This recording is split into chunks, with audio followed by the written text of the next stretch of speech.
Kaluki is many things. He's an African youth, he's a climate advocate, he's a son of the African soil, a go-getter and nature-based solutions practitioner. I've also had the privilege of, being around my grandfather from my mom's side, and this man loved to grow trees a lot. And my contribution to his tree planting was just playing in the holes that he dug. And to my surprise, there was a forest. That forest was as a result of my contribution to his tree planting. From that point on, I just knew I wanted to do an environmental degree, and that explains why I chose 4 degree courses at the University of Nairobi.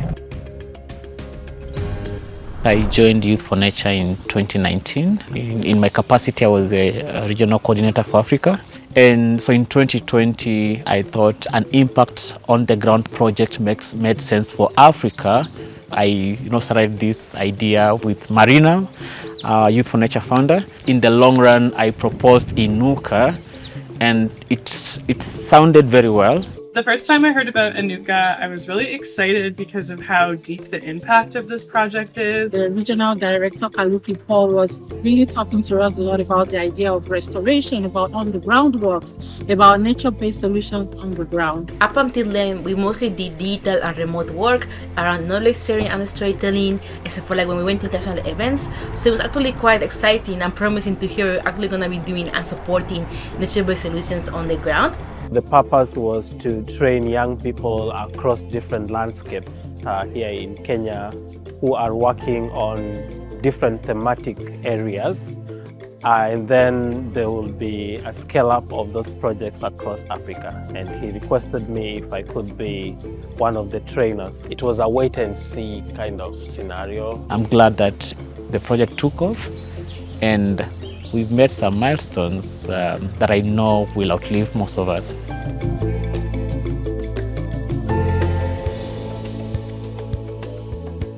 We, in 2020, sent the first proposal to DEFRA, and they had actually promised to give us some serious money to support our program. We did a joint proposal that COVID came and everything went silent.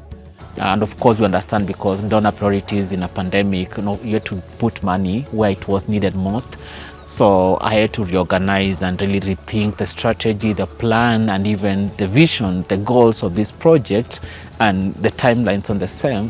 2021, 2022, again that conversation came that the joint proposal that we developed needed to be refined and fine-tuned because of a possible funding. I remember we were on this funder meeting. The donor was not picking interest, and then I just said, actually we also have this particular on-the-ground project that we are proposing. I saw the funder just lighten up. From that point, I just built on that, and I remember Marina just texting me and telling me, Kaluki, you have to keep talking, and So that is how then INUKA gets the funding. And initially, I was just supposed to be the project director. INUKA ended up having 2 co-coordinators. One is male, one is female. INUKA found me when I was just doing my program at the Yale School of the Environment, and it aligned seamlessly with the work that we were doing at that program. It was my desire to be part of the change that we so much envision, and that is what led to me developing an interest and applying for the position. I was a bit hesitant to apply. This is a challenge, moving from one city to another, meeting new people, and now diving deep into environmentalism. It is here. I've been doing it partially, but now it's like the whole porch was now open for me. Yeah. 3, 2, 1.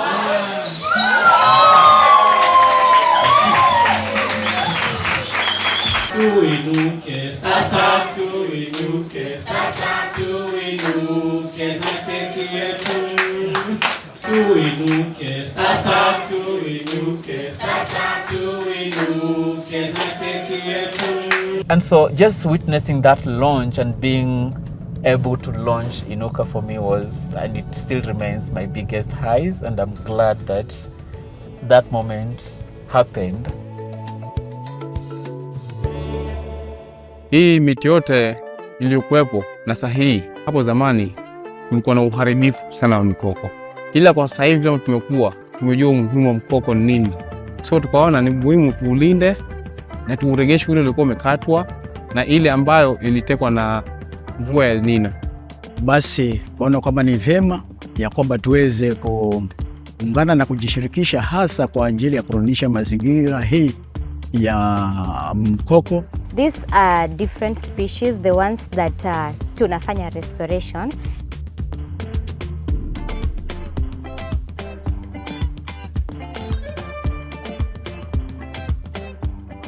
As much as we had our own plans, the first stone to be laid has been through INUKA. We came up with another way of a touristic attraction of constructing a boardwalk.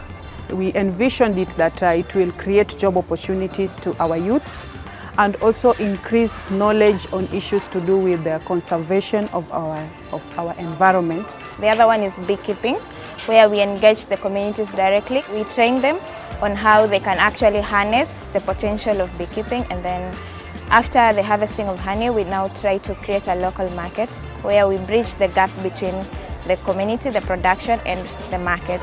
We have conducted community barazas. We have engaged the elder women and men. The young people were able to appreciate some of the old knowledge that is in the old people, and the young people would share their innovative and creative ideas. And so far so good. We've been able to facilitate most of the activities, if not all. Since we began the organization, we have done a number of activities to restore the areas. Number one, we began with a tree nursery where we supported some of the schools. With Ramat, which is mainly focusing on farmer-managed regeneration, we are working with the community.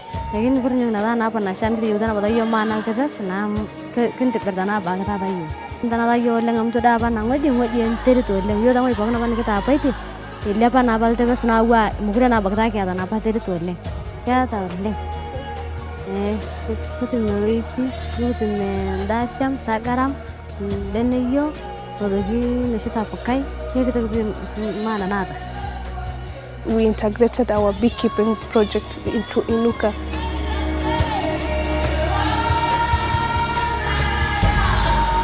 INUKA is the best thing that has ever happened to us as an organization because it's the first funded successful activity that we have had to engage, and right now we are paying back for what happened like 10 years ago. That's how you have the floods and everything. The first thing they did was to select a group of youth from our membership who are trained, and a lot of capacity building took place. And that's how the idea of the botanic garden was implemented. Our hope is to establish at least 20 of them within by the end of 2026, and we have begun. We are sure with the micro grant we can be able to do too. Today, when you go to the botanic garden, you're going to find that we have very rare species of trees. Species that probably you will see them once in your lifetime. We got involved with Ondiri about 18 months ago, and some friends of mine in England started supporting them, and we're very much hoping that within 25 years that Ondiri, the botanic garden in Ondiri, will look like Brackenhurst. I think our success shall be measured by what you call the biodiversity indicators. So once we establish a successful tree cover, then that is one of the indicators that we shall have. There are instances that I feel things could have been done better. We started with 5 impact groups, but in the long run we ended up working with just about 3. For me that was already a letdown because losing one of the project teams because of lack of evidence of existing restoration work for me was a low moment. We had to pause the project momentarily to sort of tighten our safeguarding policies to ensure we provide a conducive environment for young people to safely coexist among themselves.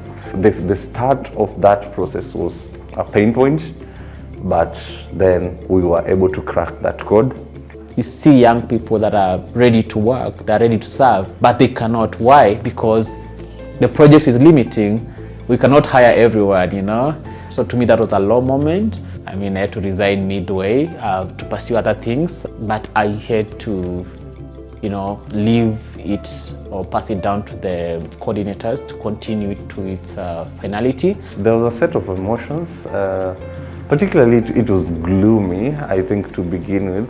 But I think Kaluki also was very strategic in his exit. He prepared us, I think, a month or two in advance. And the fact that we have been able to collectively implement until this point, for us, it was a moment of growth and moment of self-belief and confidence that we are the leaders that we think we are. Most funding are very specific, but in some situations, if it is something that can be increased or being able to be reviewed. For example, in our case, the budget items we had allocated, for example, for our boardwalk, we undercosted. We get the money in our dollar account and then we try to change it into Kenyan shillings and we lose a lot of currency there in between. Another challenge that I would want to highlight was the issue of special user license that made us to stop at a point, the Mangrove Resource Center processes and even the boardwalk. So we stopped at 30 when we were supposed to arrive at 80 meters or 100 meters. We have to follow up more. We have to put more energy on restoration works because you have to tell someone from zero why restoration, why plant a tree, why manage this tree. But the bottom line is they made us stronger and we are where we are now.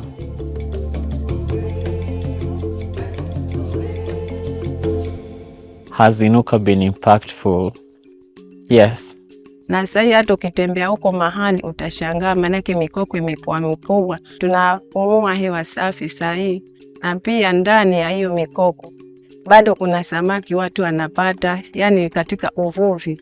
Hawa kamba wameongezeka na hawa kawa wameongezeka kwa sababu wanapata mahali pa kujificha, ya kwamba waweze kuzana vizuri. Hata samaki naona wanazaa vizuri sasa. Ule mkoko anajitolea mbindi nijitolea kuulinda kwa sababu kwamba unanipatia kazi yangu ama unanipatia ile biashara yangu nilikuwa nayo pale kwenye mikoko ya kuwekeza ya kuweka nyuki. We've trained the communities on how they can actually utilize the little space they have. So far we've installed some nurseries within the shed net, and where we intend to capacity build at least 10 groups.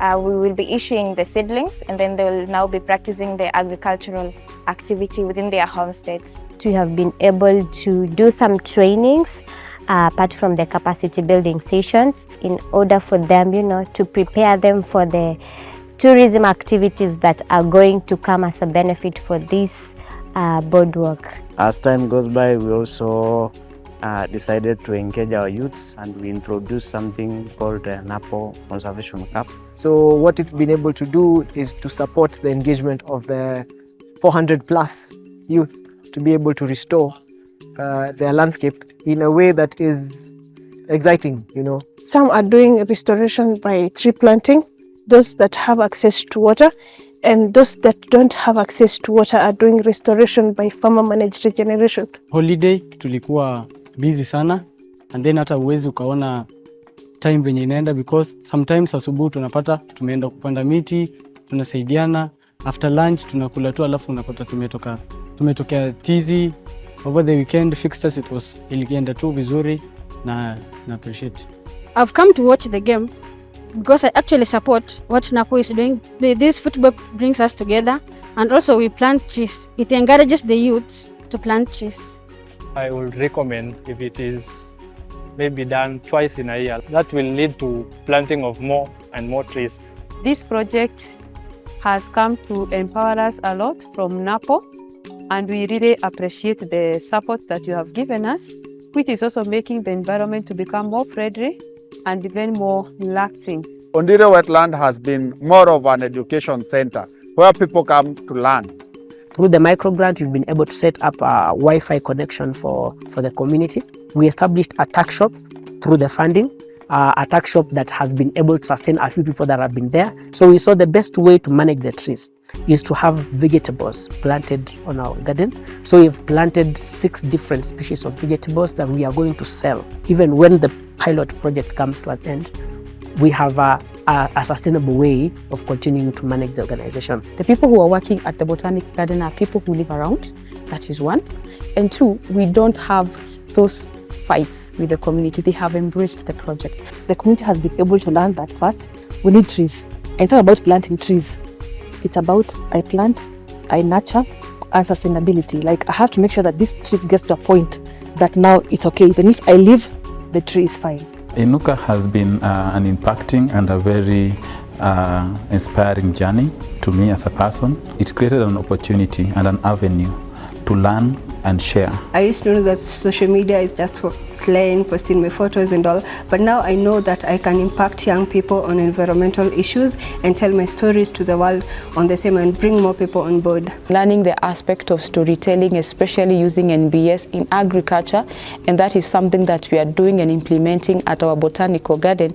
And of course, being able to share the stories when we are talking to the community has been very, very important for me. Right now, I'm so confident enough that I can be in the sittings where people are discussing on policy regarding environmental conservation. INUKA has really built my communication skill. It has really built me on nature-based solution that we were not practicing before. I was a bit shy in expressing myself in front of people. Right now it's a different story.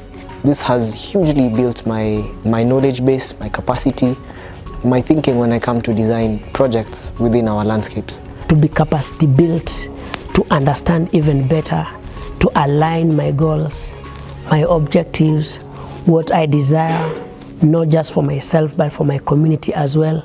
All these have been sharpened and refocused through INUKA project. I was very shy, I couldn't even stand before 2 or more people. But now, thanks to INUKA, I can stand on a crowd and talk to people. INUKA has given me that exposure. I'm forever grateful to that. These people are so knowledgeable about what they do, but they rely on me to bring that out. So it forced me to dig deep, know about NBS. The kind of knowledge that I have gotten from INUKA has been tremendous. We've learned so much from INUKA, and now I think we can take what we've learned over this INUKA program and also with all the policy work that we have done, and then we can look at nature-based solutions in a more holistic manner. I think I've seen some really incredible deep reflections from the INUKA team as they've been working through their monitoring and evaluation and learning. And I think that this is going to lead us to really resilient and long-term sustainable work. And I'm really looking forward to see what happens, both for in us as an organization and for nature, but also for all the things we supported in INUKA, what they might do, what they might bring to other communities, to other projects they might partner with. Yeah, it's really exciting. We want to support even more groups, and how we do that will leverage more on the experience that we provided to the few youth groups that we started with. I think that is the future that INUKA wants to find itself in.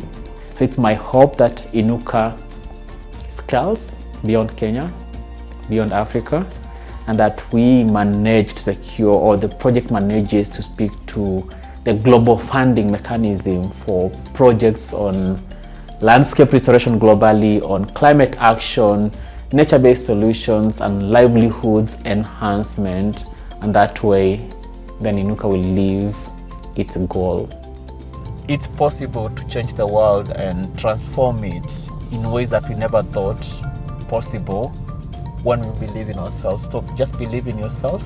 You are only as serious as you make the world see you. I've lived to see that as a testament to my own life. You do not see the challenge is the obstacle. See the opportunity that lies in that challenge. Networks are very important. I've lived to see the evidence of networks that have developed. INUKA has been made possible by the funders, the media partners, the beneficiary youth groups that are actually doing amazing works on the ground. But one last thing is, do not give up in life. So all the best, go out there, do your work, implement the solutions, and let your name count. For the African youth, you can do it. It's your time to shine. We can restore our landscapes, we can transform our communities, and we can leave a legacy that the future will remember us for and will be proud to say that we came, we lived, and we brought about the desired change in our world today for the Africa that we want.